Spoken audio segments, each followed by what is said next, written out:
Isn't it beautiful? साल की पहली बारिश।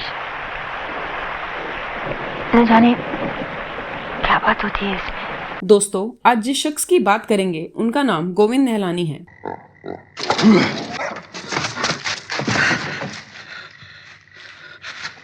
जिन्होंने फिल्मों को प्रोड्यूस डायरेक्ट तो किया ही, लेकिन उनका मुख्य काम एक सिनेमेटोग्राफर के तौर पर इंडस्ट्री में शुरू हुआ था।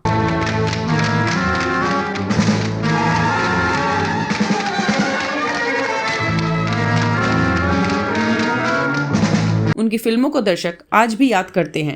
ये सच है या सपना। इन्हीं फिल्मों में से कई फिल्में हिंदी सिनेमा के लिए मील का पत्थर रही।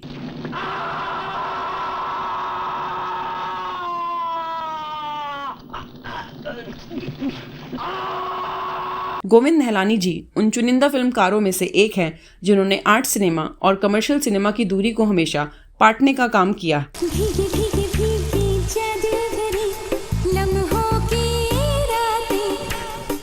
और इसमें वह काफी हद तक सफल भी रहे। चौथे रोज नहाके मैं तो बदल रही थी साड़ी।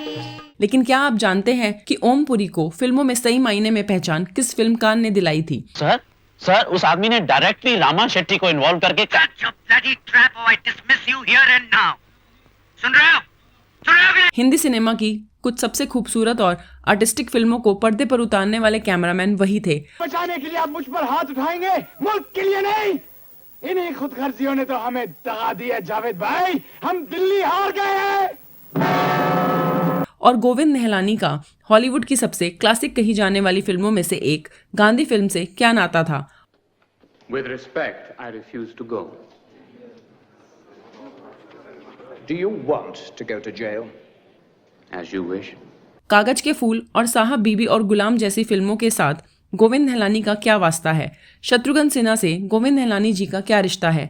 यह सब जानने की कोशिश करेंगे हम इस वीडियो में।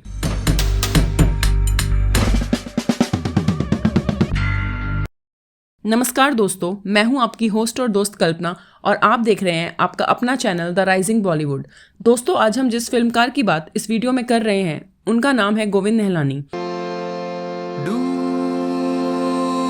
रहा है ये दिल। उनका जन्म 19 दिसंबर 1940 को कराची सिंध में हुआ था। वह दौर ब्रिटिश इंडिया के लिए बड़ा ही कठिन वक्त था। हिंदुस्तान का विभाजन हो रहा था। हिंदुस्तान और पाकिस्तान दो देश बन रहे थे और इसी वक्त गोविंद निहलानी जी को अपनी जमीन छोड़कर अपने नए देश हिंदुस्तान आना पड़ा और वह उदयपुर में आकर बस गए। कम उम्र में ही उनका रुझान फोटोग्राफी और पेंटिंग की ओर था और इसी रुझान की वजह से उन्होंने श्री जयचंद पॉलिटेक्निक बेंगलुरु में एडमिशन लिया, जो कि अब government film and television institute है। यहाँ पर उन्होंने सिनेमेटोग्राफी की पढ़ाई शुरू की और इंस्टीट्यूट में उन्हें साउंड एडिटिंग जैसे विषयों की भी जानकारी दी गई और इंस्टीट्यूट में ग्रेजुएट होते होते वह एक फिल्मकार के तौर पर हर विधा को जान चुके थे। यही उनकी मुलाकात इंस्टीट्यूट के पुराने स्टूडेंट वीके मूर्ति से हुई। मूर्ति जी ने गुरुदत्त की लगभग हर फिल्म को पर्दे पर उतारा, जिनमें से प्यासा, कागज के फूल और साहब बीबी और गुलाम को सिनेमेटोग्राफी के लिहाज से आज भी याद किया जाता है। ये दुनिया अगर मिल भी जाए तो क्या है। कागज के फूल फिल्म भारत की पहली सिनेमास्कोप फिल्म थी। तुम भी खो गए, हम भी खो गए। वीके मूर्ति के असिस्टेंट के तौर पर गोविंद निहलानी जी ने उनसे काफी कुछ सीखा और जब वीके मूर्ति को लगा कि वह एक सिनेमेटोग्राफर के तौर पर पूरी तरह परिपक्व हो चुके हैं, तो उन्होंने निहलानी जी को स्वतंत्र तौर पर काम करने के लिए प्रेरित किया। आनंद आनंद छायो मन।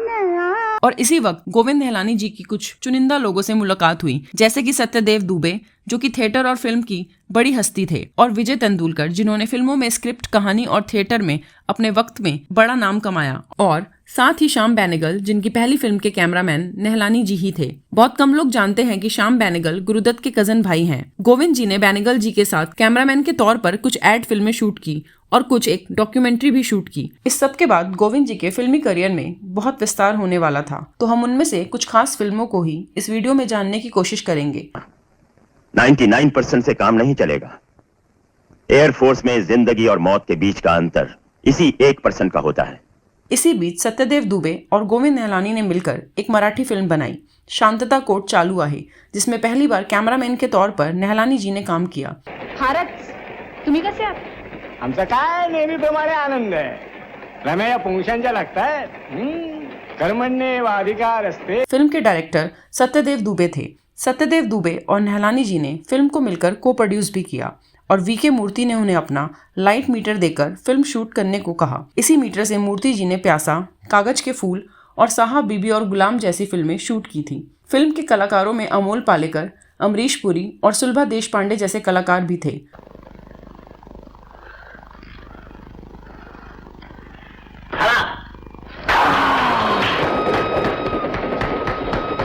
और इस बीच जब श्याम बेनेगल अपनी पहली फिल्म बना रहे थे तो उन्होंने बतौर कैमरामैन गोविंद निहलानी जी को चुना। फिल्म थी अंकुर, जो साल 1974 में आई थी। फिल्म में अनंत नाग और शबाना आजमी पहली बार हिंदी सिनेमा के पर्दे पर दिखाई दिए। फिल्म को सत्यजीत राय जैसे मशहूर डायरेक्टर ने इसकी फोटोग्राफी और शबाना आजमी के लिए खूब सराहा था। जी हो सरकार, मेरा मर्द है इन्हें। क्या काम करता है? काम सरकार कुछ भी नहीं करता, थोड़ा यट्टी बेगार कर लेता है। अंकुर फिल्म की सफलता के बाद गोविंद जी और श्याम बेनेगल की जोड़ी ने निशांत, मंथन, भूमिका जैसी सफल फिल्में दी। मैं तो देखूं तारी बाट, दिन ना बीते ना ही रात, कोने कहूं। 1977 में आई फिल्म भूमिका का कैमरा वर्क गोविंद जी के सबसे सफलतम कामों में से एक है। शबनम की बूंदों में हाय। इस फिल्म की कहानी, जो कि काफी उलझी है, जिसमें कहानी के अंदर कहानी चलती है।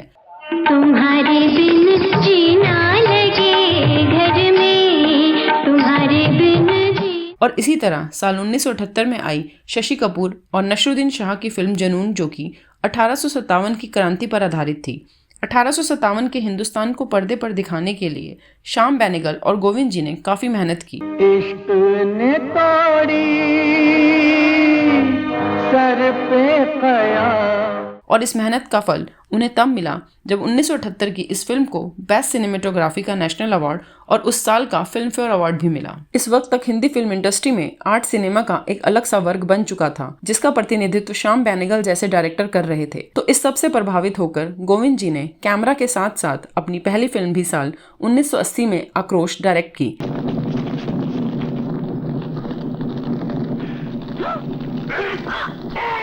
फिल्म को बेस्ट डायरेक्टर का फिल्म फेयर अवार्ड मिला और नसीरुद्दीन शाह को best actor, best supporting role में बेस्ट स्टोरी और स्क्रीन प्ले के लिए विजय तेंदुलकर को फिल्म फेयर अवार्ड मिला था। और साथ ही साथ उस साल का बेस्ट फिल्म का राष्ट्रीय पुरस्कार भी मिला। हॉलीवुड की सबसे मशहूर एयरफोर्स की फिल्मों में से एक टॉप गन जब अपनी प्रोडक्शन से भी कई साल दूर थी, तब गोविंद जी ने विजेता नाम की फिल्म बनाई।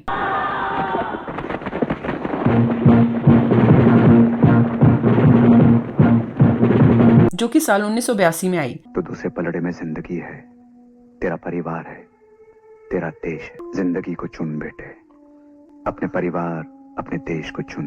फिल्म इंडियन एयरफोर्स पर आधारित थी। इस फिल्म का कैमरा वर्क उस वक्त की हॉलीवुड की फिल्मों से भी बढ़कर था। उस साल का best film fair cinematography award भी उन्हें इसी फिल्म के लिए मिला। और इसी वक्त हॉलीवुड की फिल्म गांधी, जिसकी शूटिंग की दूसरी यूनिट के डायरेक्टर और कैमरामैन का काम भी गोविंद जी ने बखूबी निभाया और फिल्म के भीड़ भाड़ भरे दृश्यों को ज्यादातर उन्होंने ही शूट किया। This salt comes from the Indian Ocean. Let every Indian claim it as his right. साल 1983 में उनकी फिल्म अर्ध सत्य रिलीज हुई। बाप के नाम पे हीरो बनता है हमने। जो कि ओम पुरी और गोविंद जी की सबसे बेहतरीन फिल्मों में से एक है। मतलब ये कि मैं तेरा भड़ुआ बन जाऊं, तू थूके और मैं चाटूं। फिल्म में अमरीश पुरी, सदाशिव अमरापुरकर, ओम पुरी और स्मिता पाटिल के किरदारों को लोग आज भी याद करते हैं। हमने तय किया है वही होगी शादी। नहीं करूंगा। अब सुनिए, मैं चली जाऊंगी बस से। बस स्टॉप नजदीक ही है हॉस्टल की। फिल्म ने उस साल 5 फिल्म फेयर अवार्ड जीते और ओम पुरी को बेस्ट एक्टर का नेशनल अवार्ड भी इसी फिल्म के लिए मिला। अभी तक अपनी हर फिल्म में अलग अलग रंग बिखेरने के बाद इस बार उन्होंने शहरी बुद्धिजीवी वर्ग के ऊपर कटाक्ष करती हुई एक फिल्म बनाई, जिसका नाम पार्टी था। फिल्म अपनी थीम और एक से बढ़कर एक कलाकारों के अभिनय के लिए बहुत सराही गई। उन्हें औरत के बारे में क्या मालूम, He has already reached his, क्या कहते हैं उसे, creative menopause. सच कहूं मिसेस एब्राहम, आप अंग्रेजी बोलने वाले जाने अपने आप को क्या समझते हैं। इस फिल्म के बाद गोविंद जी के कुछ सबसे खास कामों में से एक तमस टीवी सीरियल था। दुकान लूट रहे हैं।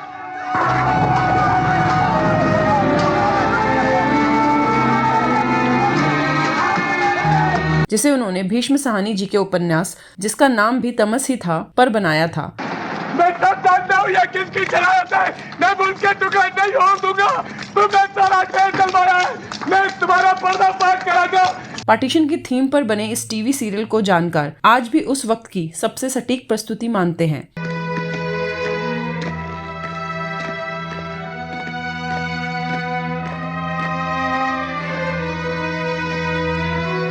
नब्बे के दशक की शुरुआत में गोविंद जी ने डिम्पल कपाड़िया और मशहूर निर्देशक शेखर कपूर को लेकर दृष्टि नाम की फिल्म बनाई, जो कि पति पत्नी के संबंधों को लेकर बनाई गई फिल्म थी। फिल्म में पहली बार डिम्पल कपाड़िया ने कमर्शियल सिनेमा से हटकर किसी आर्ट फिल्म को चुना था और उन्होंने अपने किरदार को बखूबी निभाया था। मशहूर क्लासिकल सिंगर किशोरी अमोनकर ने फिल्म का संगीत दिया था, जो आज भी दिल को छू जाता है।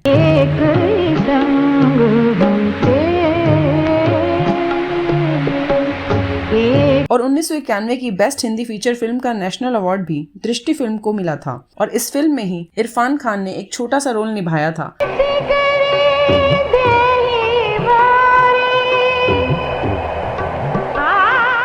जिसे देखने के बाद लोगों ने इरफान के टैलेंट को पहचाना था और साल 1991 में उनकी एक टेलीफिल्म पिता आई, जिसमें फिर इरफान खान ने एक खास भूमिका निभाई थी।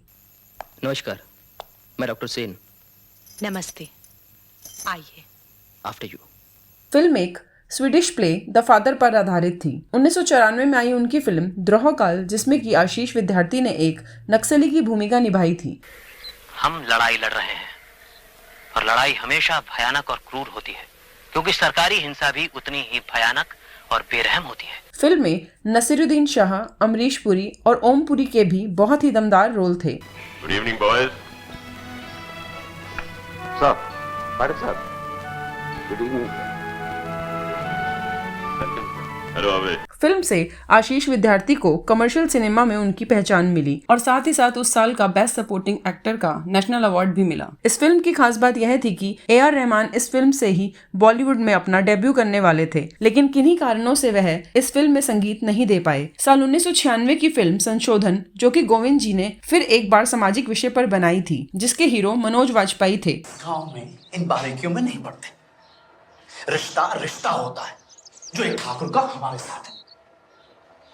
इस बात को हम इतनी अच्छी तरह से जानते। और फिल्म की खास बात यह थी कि उस वक्त के उभरते हुए संगीतकार विशाल भारद्वाज, जो कि बाद में चलकर एक मशहूर फिल्म डायरेक्टर भी बने, उन्होंने ही इस फिल्म में संगीत दिया था। लेगी भेंट सूरज की। और सन 1999 में गोविंद जी ने पूरी तरह से एक कमर्शियल फिल्म बनाई, जिसके हीरो अजय देवगन और हीरोइन तब्बू थी और संगीत AR रहमान ने दिया था।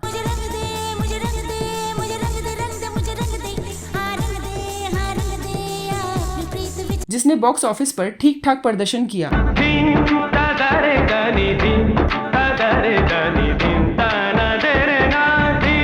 इस फिल्म की कामयाबी के बाद उन्होंने एक और कमर्शियल फिल्म बनाई, जिसका नाम देव था। पिया के रंग रंग दीनी ओढ़नी, पिया के रंग रंग दीनी। अमिताभ बच्चन, फरदीन खान, अमरीश पुरी, करीना कपूर और ओम पुरी फिल्म के मुख्य किरदार थे। हो सकता है कि आपको धमकाया गया हो, डराया भी गया, लेकिन मेरी आपसे अपील है कि आप लोग डरे मत। फिल्म में पहली बार करीना कपूर ने गाना भी गाया था। जब नहीं आए थे तुम, तब भी मेरे साथ। 2004 की फिल्म देव के बाद उन्होंने कुछ खास फिल्मों को डायरेक्ट नहीं किया और मराठी भाषा में 2017 में ती आणि इतर, बादल जो घिर के आए तो और 2019 में अप अप एंड अप, जो कि एक एनिमेटेड फिल्म है, उनकी आखिरी फिल्मों में से है।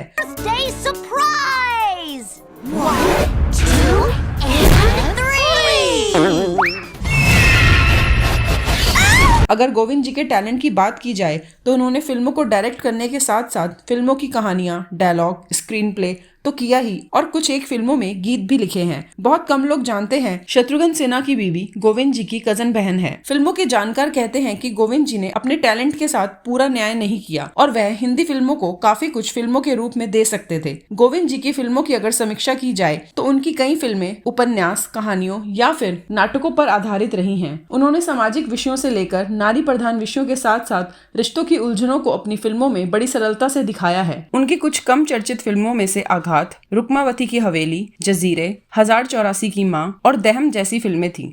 यह सभी किसी न किसी रूप में कुछ नयापन लिए हुए थी और इसीलिए उनकी फिल्में दर्शकों के लिए आज भी खास हैं। लेकिन वह अभी भी इस सिनेमाई सफर को 82 वर्ष की आयु में भी आज भी जारी रखे हुए हैं। तो दोस्तों, आपको हमारा ये वीडियो कैसा लगा हमें कमेंट बॉक्स में जरूर बताएं और अब दीजिए अपनी दोस्त और होस्ट कल्पना को इजाजत। मिलते हैं जल्दी आपसे किसी दूसरी वीडियो में। नमस्कार।